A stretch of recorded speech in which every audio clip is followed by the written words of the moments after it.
Pencereme döyür yağış, sanki seni sesleyir.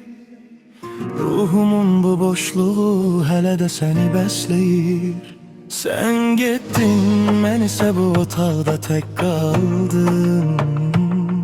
Hayalların içinde derin bir fikre daldım. Gözlerin bir deniz idi, ben o denizde boğuldum.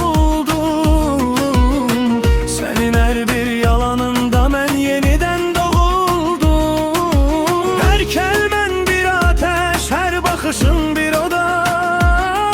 Beni dustaq eledin bu bitmeyen feryada. Gedirsen arkana bile bakmadan, ben sönürem alovundan yanmadan. Ben yağışın altında bir ateş kaldırdım. Seni o alovların içinde yandırdım. Sessizce izledim her şeyin kül olmasını. İstemedim kalbimin bu ağrıyla dolmasını. Yağış yağdı ama sönmedi bu yangın. Ben senin eşkinden, ben senden uyandım. Yollarımız ayrıldı, izin kalıp her yerde. Senin adın gizlenip bu çektiğim her derde. Ben cennet arzuladım, sen başka yol seçtin.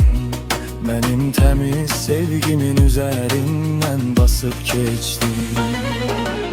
Ben yağışın altında bir ateş kaldırdım.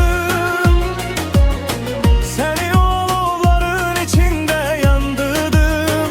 Sessizce izledim her şeyin kül olmasını. İstemedim kalbimin bu ağrıyla dolmasını.